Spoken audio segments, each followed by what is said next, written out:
ਸਾਰਿਆਂ ਨੂੰ ਪਿਆਰ ਭਰੀ ਸਤਿ ਸ੍ਰੀ ਅਕਾਲ। ਮੈਂ Raman Bishnoi, GTV public secondary school ਸਾਧੂ ਸਾਹਿਬ। ਅੱਜ ਆਪਾਂ ਜਮਾਤ 8ਵੀਂ ਦਾ ਤੀਜਾ ਪਾਠ ਰਾਣੀ ਸਾਹਿਬ ਕੌਰ ਹੈ ਉਹ ਪੜਾਂਗੇ।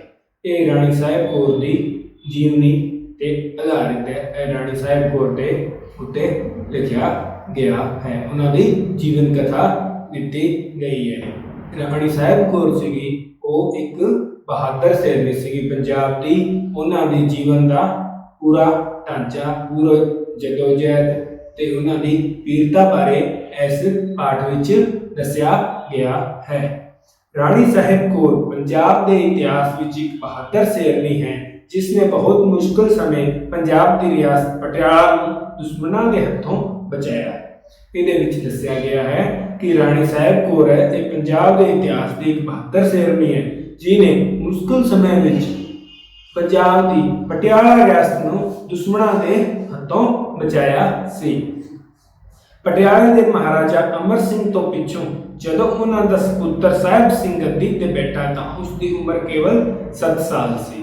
ਸਿੱਟੇ ਵਜੋਂ ਰਿਆਸਤ ਦੀ ਵਾਂਗ ਲੋੜ ਇੱਕ ਤੋਂ ਬਾਅਦ ਇੱਕ ਬੜੇ ਚਾਲਾਕ, ਧੋਖੇਬਾਜ਼ ਤੇ ਲੁੱਟ ਹਰਾਮ ਵਜ਼ੀਰਾਂ ਦੇ ਹੱਥ ਆਉਂਦੀ ਰਹੀ, ਜਿਸ ਕਾਰਨ ਰਿਆਸਤ ਦਾ ਹਾਲਤ ਦਿਨੋਂ ਦਿਨ ਨਿਕਲਦੀ ਗਈ।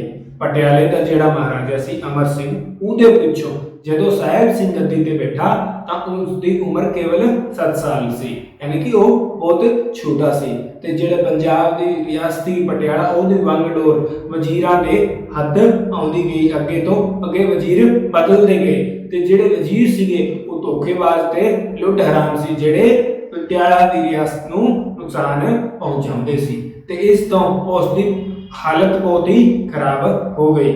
ਮਹਾਰਾਜਾ ਅਮਰ ਸਿੰਘ ਦੀ ਵੱਡੀ ਸਪੁੱਤਰੀ ਬੀਬੀ ਸਾਹਿਬ ਕੌਰ ਫਤਿਹਗੜ੍ਹ ਦੇ ਸਰਦਾਰ ਜੈਮਲ ਸਿੰਘ ਨਾਲ ਵਿਆਹੀ ਹੋਈ ਸੀ। ਰਾਣੀ ਸਾਹਿਬ ਕੌਰ ਨੇ ਆਪਣੇ ਪੇਕਿਆਂ ਦੀ ਰਿਆਸਤ ਦਾ ਜਦੋਂ ਇਹ ਹਾਲ ਸੁਣਿਆ ਤਾਂ ਉਸ ਦਾ ਦਿਲ ਕੰਬ ਉੱਠਿਆ। ਉਸ ਵਿੱਚ ਇੱਕ ਚੰਗੇ ਪ੍ਰਬੰਧਕ ਵਾਲੇ ਸਾਰੇ ਗੁਣ ਸਨ ਤੇ ਉਸ ਦੇ ਨਾਲ ਦੇਸ਼ ਦੇ ਪ੍ਰਤੀ ਪ੍ਰੇਮ ਵੀ ਕੁੱਟ ਕੇ ਭਰਿਆ ਹੋਇਆ ਸੀ। ਪਟਿਆਲੇ ਨਾਲ ਇੱਕ ਤਾਂ ਪੇਕਿਆਂ ਦੇ ਰਿਸ਼ਤੇ ਕਰਨ ਨੂੰ, ਦੂਸਰਾ ਕੰਮ ਦੀ ਰਿਆਸਤ ਦਾ, ਤੀਜਾ ਸਾਹਿਬ ਸਿੰਘ ਨਾਲ ਭੈਣ ਦਾ ਪਿਆਰ। ਇਹਨਾਂ ਖਿਆਲਾਂ ਨੇ ਉਸ ਨੂੰ ਟਿੱਕੇ ਨਾ ਬੈਠਣ ਦਿੱਤਾ ਤੇ ਉਸਨੇ ਸਾਰੀ ਗੱਲ ਆਪਣੇ ਪਤੀ ਸਰਦਾਰ ਜੈਮਲ ਸਿੰਘ ਨਾਲ ਸਾਂਝੀ ਕੀਤੀ ਅਤੇ ਪਟਿਆਲੇ ਜਾਣ ਦੀ ਆਗਿਆ ਮੰਗੀ। ਸਰਦਾਰ ਜੈਮਲ ਸਿੰਘ ਵੀ ਹਾਲ ਤੋਂ ਅਣਜਾਣ ਨਹੀਂ ਸੀ। ਉਸਨੇ ਅਜਿਹੀ ਸਥਿਤੀ ਵਿੱਚ ਨਾ ਕਰ ਸਕੇ। ਇਸ ਵਿੱਚ ਪਹਿਰੇ ਵਿੱਚ ਦੱਸਿਆ ਗਿਆ ਹੈ ਕਿ ਅਮਰ ਸਿੰਘ ਜੀ ਦੇ ਮਹਾਰਾਜਾ ਅਮਰ ਸਿੰਘ ਜੀ ਸੀਗੇ, ਉਹਨਾਂ ਦੀ ਵੱਡੀ ਸਪੁੱਤਰੀ ਸੀ ਉਹ ਬੀਬੀ ਰਾਣੀ ਸਾਹਿਬ ਕੌਰ ਸੀ। ਉਹ ਫਤਿਹਗੜ੍ਹ ਦੇ ਸਰਦਾਰ ਜੈਮਲ ਸਿੰਘ ਜੀ ਦੇ ਨਾਲ ਵਿਆਹੀ ਹੋਈ ਸੀ ਤੇ ਉਹਦੀ ਜਿਹੜੀ ਪੇਕਿਆਂ ਵਾਲੀ ਰਿਆਸਤ ਸੀਗੀ ਉਹ ਸੀਗੀ ਪਟਿਆਲਾ ਤੇ ਉਹਨਾਂ ਦੇ ਮਤਲਬ ਪਟਿਆਲੇ ਦੀ ਹਾਲਤ ਉਹਨਾਂ ਤੋਂ ਨਹੀਂ ਸਮਝਦੇ ਆਈ ਕਿ ਉਹਨਾਂ ਦਾ ਭਰਾ ਬਹੁਤ ਛੋਟਾ ਹੈ ਤੇ ਪੇਕਿਆਂ ਦੀ ਮੋਹ ਵਾਲੀ ਜਿਹੜੀ ਕੰਮ ਸੀਗਾ, ਜਿਹੜਾ ਮੋਹ ਸੀਗਾ ਉਹ ਬਹੁਤ ਜ਼ਿਆਦਾ ਸੀ ਤੇ ਭੈਣ ਭਰਾ ਦਾ ਬਹੁਤ ਹੀ ਪਿਆਰ ਸੀਗਾ ਤੇ ਉਸਨੇ ਟਿਕ ਕੇ ਨਾ ਬੈਠਣ ਦਿੱਤਾ। ਰਾਣੀ ਸਾਹਿਬ ਕੌਰ ਨੇ ਉਚਿਤ ਮੰਨਿਆ ਕਿ ਉਹ ਜਾ ਕੇ ਉਹਨਾਂ ਦੀ ਰਿਆਸਤ ਦਾ ਪ੍ਰਬੰਧ ਸੰਭਾਲੇ ਤੇ ਬੀਬੀ ਸਾਹਿਬ ਕੌਰ ਸੀਗੀ, ਉਹਨਾਂ ਦੇ ਵਿੱਚ ਸਾਰੇ ਗੁਣ ਮੌਜੂਦ ਸੀਗੇ ਜੋ ਕਿ ਰਿਆਸਤ ਸੰਭਾਲ ਸਕੇ ਤੇ ਉਸ ਦੀ ਆਗਿਆ ਉਹਨਾਂ ਨੇ ਆਪਣੇ ਪਤੀ ਨਾਲ ਮੰਗੀ ਤੇ ਉਹਨਾਂ ਨੇ ਵੀ ਜੈਮਲ ਸਿੰਘ ਜੀ ਨੇ ਵੀ ਨਾ ਨਹੀਂ ਕੀਤੀ ਤੇ ਉਹਨਾਂ ਨੂੰ ਜਾਣ ਦਾ ਆਗਿਆ ਦੇ ਦਿੱਤੀ। ਨੈਕਸਟ ਹੈ ਰਾਣੀ ਸਾਹਿਬ ਕੌਰ ਪਟਿਆਲੇ ਆ ਕੇ ਉਸਨੇ ਰਿਆਸਤ ਦੇ ਅਮੀਰਾਂ ਵਜ਼ੀਰਾਂ ਦੇ ਦਰਬਾਰੀ ਸਰਦਾਰਾਂ ਨੂੰ ਇਕੱਠਾ ਕੀਤਾ। ਰਿਆਸਤ ਦੀ ਸਾਰੀ ਹਾਲਤ ਦੱਸੀ ਤੇ ਪ੍ਰਬੰਧ ਦੀ ਵਾਂਗਡੋਰ ਆਪਣੇ ਹੱਥਾਂ ਵਿੱਚ ਲੈ ਲਈ। ਹਰ ਇੱਕ ਮਹਿਕਮੇ ਦੀ ਦੇਖਭਾਲ ਆਪਣੀ ਨਿਗਰਾਨੀ ਹੇਠ ਕਰਨੀ ਸ਼ੁਰੂ ਕਰ ਦਿੱਤੀ। ਰਾਜ ਦੇ ਸਾਰੇ ਅੰਦਰਲੇ ਪ੍ਰਬੰਧ ਨੂੰ ਠੀਕ ਤਰ੍ਹਾਂ ਸੁਧਾਰਿਆ। ਵੱਡੀ ਕੌਰ ਸਰਦਾਰਾਂ ਨੂੰ ਸਜ਼ਾਵਾਂ ਦਿੱਤੀਆਂ। 2 ਸਾਲ ਦੀ ਕਠਨ ਮਿਹਨਤ ਦੇ ਪਿੱਛੋਂ ਬੀਬੀ ਸਾਹਿਬ ਕੌਰ ਦੀ ਅਕਲਮੰਦੀ ਤੋਂ ਬਹਾਦਰੀ ਨਾਲ ਰਿਆਸਤ ਦੇ ਸਾਰੇ ਪ੍ਰਬੰਧ ਠੀਕ ਹੋ ਗਏ।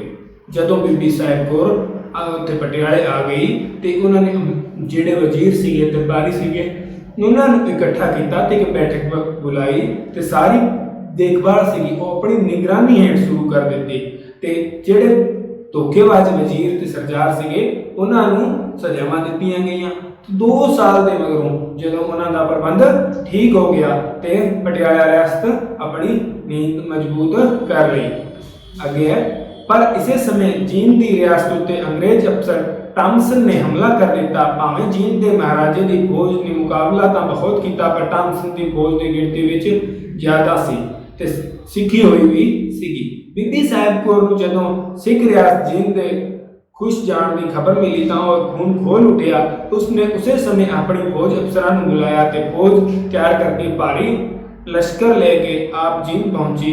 ਟਾਮਸਨ ਆਪਣੇ ਵੱਲੋਂ ਜੀਂਦ ਨੂੰ ਲਗਭਗ ਜਿੱਤ ਹੀ ਚੁੱਕਾ ਸੀ, ਪਰ ਸਾਹਿਬ ਕੌਰ ਨੂੰ ਪਹੁੰਚਦਿਆਂ ਦੇਖ ਕੇ ਉਸਨੇ ਸਾਰੀ ਬਣੀ ਬਣਾਈ ਖੇਡ ਵਿਗੜਦੀ ਜਾਪੀ। ਸਾਹਿਬ ਕੌਰ ਦੇ ਹੁਕਮ ਨਾਲ ਉਸ ਦੀ ਫੌਜ ਨੇ ਟਾਮਸਨ ਦੀ ਫੌਜ ਤੇ ਹਮਲਾ ਕਰ ਦਿੱਤਾ। ਟਾਮਸਨ ਦੀ ਫੌਜ ਨੂੰ ਭੱਜ ਜਾਣ ਤੋਂ ਬਿਨਾਂ ਕੋਈ ਰਾਹ ਨਾ ਲੱਭਿਆ।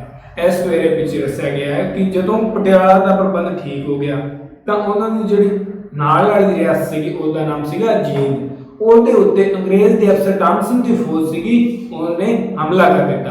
ਪਰ ਜੀਂਦ ਦੇ ਮਹਾਰਾਜੇ ਦੀ ਫੌਜ ਨੇ ਉਹਨਾਂ ਨਾਲ ਡਟ ਕੇ ਸਾਹਮਣਾ ਤਾਂ ਕੀਤਾ, ਪਰ ਜਿਹੜੀ ਟਾਮਸਨ ਦੀ ਫੌਜ ਸੀਗੀ ਉਹਦੀ ਗਿਣਤੀ ਜੀਂਦ ਦੀ ਫੌਜ ਨਾਲੋਂ ਜ਼ਿਆਦਾ ਸੀਗੀ ਤੇ ਉਹਨਾਂ ਦੀ ਫੌਜ ਸੀਗੀ ਉਹ ਸਿੱਖੀ ਹੋਈ ਵੀ ਸੀਗੀ। ਤੇ ਜਦੋਂ ਇਸ ਗੱਲ ਦਾ ਪਤਾ ਉਹ ਰਾਣੀ ਸਾਹਿਬ ਕੌਰ ਦੀ ਰਿਆਸਤ ਤੇ ਪਤਾ ਲੱਗਿਆ ਤਾਂ ਰਾਣੀ ਸਾਹਿਬ ਕੌਰ ਨੇ ਆਪਣੀ ਸਿੱਖ ਰਿਆਸਤ ਸੀਗੀ ਤੇ ਆਪਣੇ ਨਾਲ ਦੀ ਰਿਆਸਤ ਸੀਗੀ ਉਸ ਦੀ ਮਦਦ ਕਰਨੀ ਚਾਹੀ ਤੇ ਆਪਣੇ ਫੌਜੀ ਅਫਸਰਾਂ ਨੂੰ ਬੁਲਾਇਆ ਤੇ ਆਪਣੀ ਫੌਜ ਤਿਆਰ ਕਰਕੇ ਟਾਮਸਨ ਦੀ ਫੌਜ ਨਾਲ ਸਾਹਮਣਾ ਕਰਨ ਨੂੰ ਭੇਜਿਆ। ਤੇ ਜਦੋਂ ਤੱਕ ਫੌਜ ਪਹੁੰਚੀ ਤਾਂ ਲਗਭਗ ਜੀਂਦ ਦੀ ਰਿਆਸਤ ਨੂੰ ਤਾਂ ਉਹ ਜਿੱਤ ਚੁੱਕੇ ਸੀ, ਪਰ ਜਦੋਂ ਰਾਣੀ ਸਾਹਿਬ ਕੌਰ ਦੀ ਫੌਜ ਨੂੰ ਵੇਖਿਆ ਤਾਂ ਉਹਨਾਂ ਦੀ ਫੌਜ ਨੂੰ ਉੱਥੋਂ ਭੱਜਣ ਤੋਂ ਇਲਾਵਾ ਕੋਈ ਰਾਹ ਨਹੀਂ ਸੀ ਲੱਭਿਆ।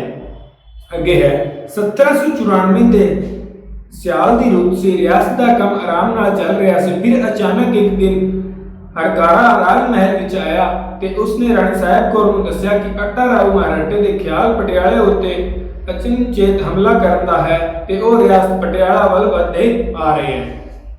ਅੱਗੇ ਦਿੱਤਾ ਗਿਆ ਹੈ ਅਗਲੇ ਪੇਰੇ ਵਿੱਚ ਕਿ 1794 ਵਿੱਚ ਸਿਆਲ ਦੀ ਰੁੱਤ ਸੀ।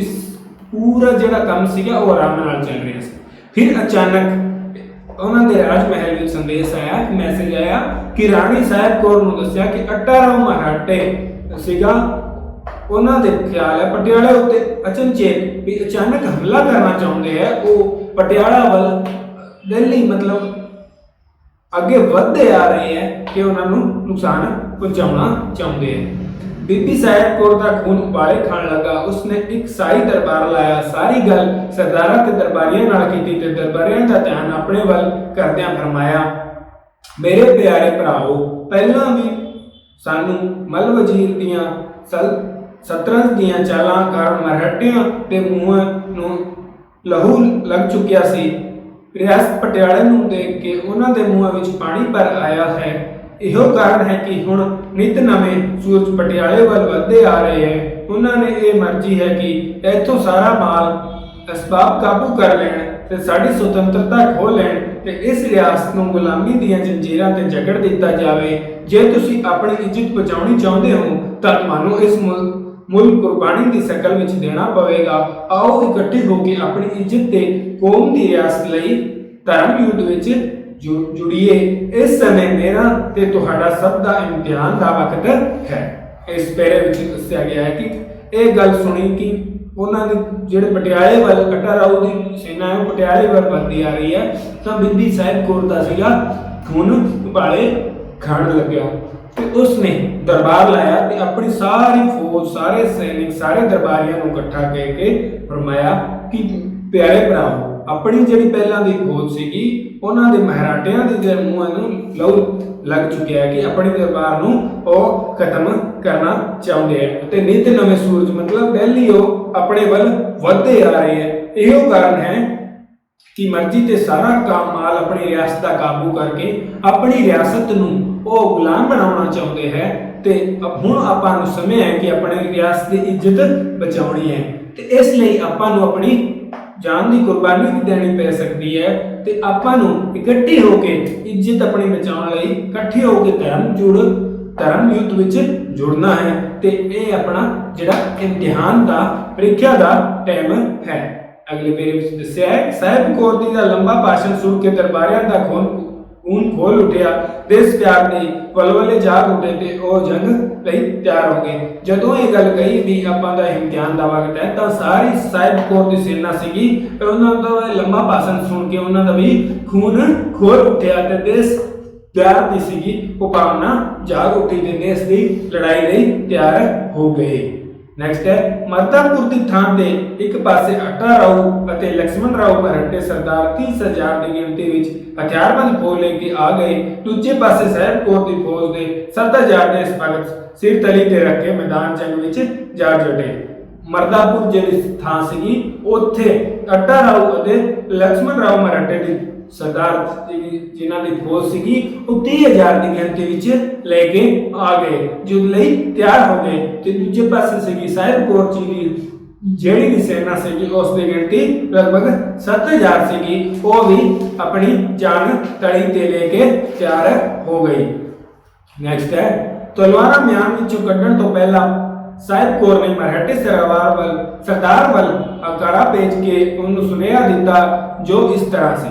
ਪਟਿਆਲਾ ਇੱਕ ਸਿੱਖ ਰਿਆਸਤ ਹੈ ਜਿਸ ਦੀ ਇੱਜ਼ਤ ਅਤੇ ਕੌਮੀ ਅਣਖ ਇਸ ਗੱਲ ਦੀ ਆਗਿਆ ਨਹੀਂ ਦੇ ਸਕਦੀ ਕਿ ਬਿਨਾਂ ਕਿਸੇ ਕਾਰਨ ਉਸ ਦੀ ਪ੍ਰਜਾ ਨੂੰ ਤੰਗ ਕੀਤਾ ਜਾਵੇ, ਨਾਹਕ ਲੁੱਟਿਆ ਪੁੱਟਿਆ ਜਾਵੇ ਅਤੇ ਅਸੀਂ ਚੁੱਪਚਾਪ ਬੈਠੇ ਰਹੀਏ। ਇਸ ਵਕਤ ਤੁਹਾਡੇ ਵਾਸਤੇ ਦੋ ਹੀ ਗੱਲਾਂ ਹਨ ਕਿ ਜਾਂ ਤਾਂ ਤੁਸੀਂ ਆਪਣੀ ਫੌਜ ਵਾਪਸ ਲੈ ਜਾਓ ਜਾਂ ਮੈਦਾਨ ਵਿੱਚ ਨਿੱਤਰ ਹੋ ਕੇ ਹੱਥ ਦਿਖਾਓ ਤੇ ਦੇਖੋ। ਤੇ ਜਦੋਂ ਉਹਨਾਂ ਦੀ ਫੌਜ ਇੱਥੇ ਪਹੁੰਚ ਗਈ ਤਾਂ ਦੋਨੇ ਫੌਜਾਂ ਉੱਥੇ ਤਿਆਰ ਹੋ ਗਈਆਂ ਤੇ ਤਲਵਾਰਾਂ ਕੱਢਣ ਤੋਂ ਪਹਿਲਾਂ ਰਾਣੀ ਸਾਹਿਬ ਕੌਰ ਨੇ ਮਰਾਠੇ ਸਰਦਾਰ ਨੂੰ ਸੁਨੇਹਾ ਦਿੱਤਾ, ਸੰਦੇਸ਼ ਭੇਜਿਆ ਕਿ ਇਸ ਤਰ੍ਹਾਂ ਸੀ ਕਿ ਪਟਿਆਲਾ ਸੀਗੀ ਇੱਕ ਸਿੱਖ ਰਿਆਸਤ ਹੈ, ਉਹ ਅਣਖ ਵਾਲੀ ਰਿਆਸਤ ਹੈ, ਉਹ ਨਾ ਨਹੀਂ ਕਰ ਸਕਦੀ, ਆਗਿਆ ਤੋਂ ਬਿਨਾ ਕੋਈ ਲੜਾਈ ਨਹੀਂ ਕਰ ਸਕਦੀ ਤੇ ਉਸ ਨੂੰ ਬਿਨਾ ਫਾਲਤੂ ਦੇ ਹੀ ਪ੍ਰਜਾ ਨੂੰ ਤੰਗ ਕੀਤਾ ਜਾਵੇ ਤੇ ਉਹਨਾਂ ਦੇ ਹੱਕ ਨੂੰ ਲੁੱਟਿਆ ਪੁੱਟਿਆ ਜਾਵੇ ਤੇ ਉਹ ਚੁੱਪ ਨਾ ਬੈਠੇ ਰਹੇ। ਇਸ ਵਕਤ ਤੁਹਾਡੇ ਵਾਸਤੇ ਦੋ ਹੀ ਗੱਲਾਂ ਹੈ, ਜਾਂ ਤਾਂ ਤੁਸੀਂ ਵਾਪਸ ਮੁੜ ਜਾਓ ਜਾਂ ਸਾਡੇ ਨਾਲ ਦੋ ਹੱਥ ਕਰੋ ਤੇ ਹੱਥ ਦਿਖਾਓ ਤੇ ਦੇਖੋ ਕਿ ਲੜਾਈ ਦੋਨੇ ਪਾਸੋਂ ਕਰੋ। ਹਰਕਾਰੇ ਨੇ ਇਹ ਚਿੱਠੀ ਅੱਟਾ ਰਾਓ ਨੂੰ ਦਿੱਤੀ ਤੇ ਉਸਨੇ ਪੜ੍ਹ ਕੇ ਲక్ష్మణ ਰਾਓ ਦੇ ਹਵਾਲੇ ਕਰ ਦਿੱਤੀ। ਉਹਨਾਂ ਦੋਵਾਂ ਨੂੰ ਪਹਿਲਾਂ ਵਾਂਗ ਨਾਨੂ ਮਲ ਦੇ ਦਿਖਾਵੇ ਭਰੋਸਿਆਂ ਤੇ ਯਕੀਨ ਸੀ। ਉਹਨਾਂ ਨੇ ਸੋਚਿਆ ਕਿ ਆਖਰ ਰਿਆਸਤ ਦਾ ਪ੍ਰਬੰਧ ਇੱਕ ਇਸਤਰੀ ਹੀ ਹੈ ਨਾ ਤੇ ਸਾਡੀ ਇੰਨੀ ਫੌਜ ਦੇ ਕਿੱਥੇ ਮੁਕਾਬਲਾ ਕਰ ਸਕਦੀ ਹੈ।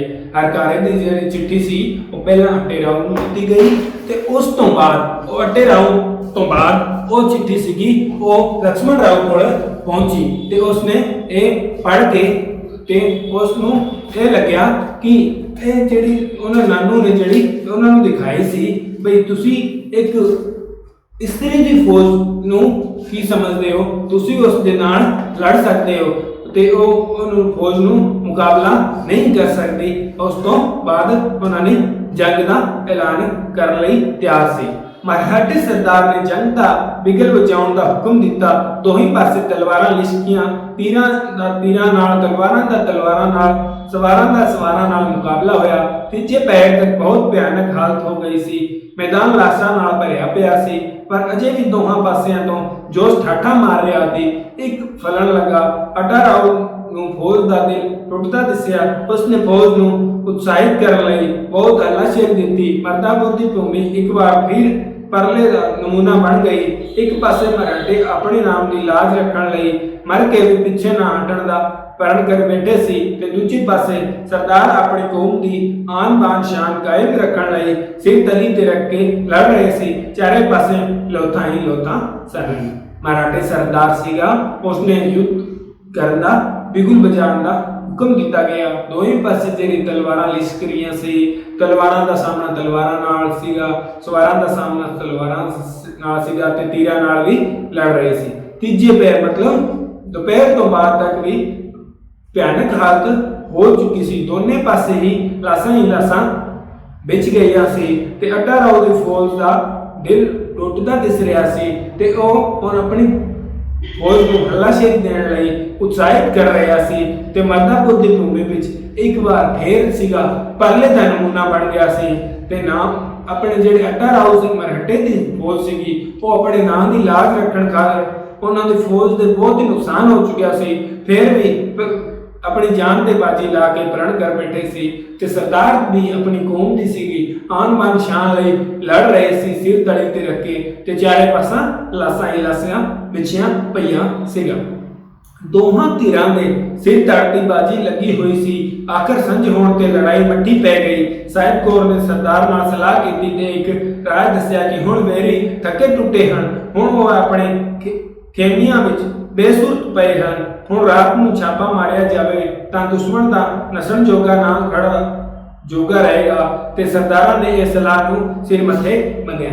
दोहां ਧਿਰਾਂ ਦੇ ਵਿੱਚ ਜਿਹੜੀ ਲੜਾਈ ਸੀਗੀ ਉਹ ਬਾਜੀ ਲੱਗੀ ਹੋਈ ਸੀ ਤੇ ਹੁਣ ਆਖਣ ਮਤਲਬ ਸਾਂਝ ਦਾ ਸਮੇਂ ਹੋ ਚੁੱਕਿਆ ਸੀ। ਲੜਾਈ ਸੀ ਜਿਹੜੀ ਮੱਠੀ ਪੈ ਚੁੱਕੀ ਸੀ ਤੇ ਸਰਦਾਰਾਂ ਨੇ ਐਲਾਨ ਕੀਤਾ ਤੇ ਦੱਸਿਆ ਕਿ ਜਿਹੜੇ ਦੁਸ਼ਮਣ ਹੈ ਹੁਣ ਥੱਕ ਚੁੱਕੇ ਹੈ, ਹੁਣ ਟੁੱਟੇ ਪਏ ਹਨ, ਬੇਸੁਰਤ ਪਏ ਹਨ, ਹੁਣ ਉਹਨਾਂ ਤੇ ਹਮਲਾ ਕੀਤਾ ਜਾਵੇ ਕਿ ਉਹ ਦੁਸ਼ਮਣ ਹੁਣ ਨਸਣ ਜੋਗਾ ਵੀ ਨਹੀਂ, ਭੱਜਣ ਜੋਗਾ ਵੀ ਨਹੀਂ ਰਿਹਾ ਤੇ ਖੜਨ ਜੋਗਾ ਵੀ ਨਹੀਂ ਰਿਹਾ। ਇਸ ਲਈ ਉਹਨਾਂ ਦੇ ਸਰਦਾਰਾਂ ਸੀਗੇ ਉਹ ਹੁਕਮ ਨੂੰ ਸਿਰ ਮੱਥੇ ਮੰਨਿਆ। ਅੱਧੀ ਰਾਤ ਦਾ ਸਮਾਂ ਸੀ।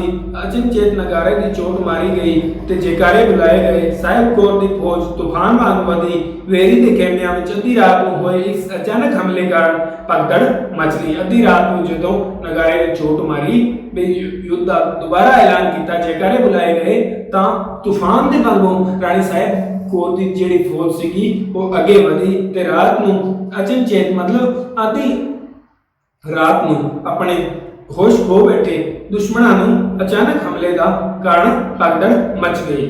ਉਸ ਦੀ ਫੌਜ ਭੁੱਖੇ ਸ਼ੇਰ ਵਾਂਗ ਗੱਜੀ।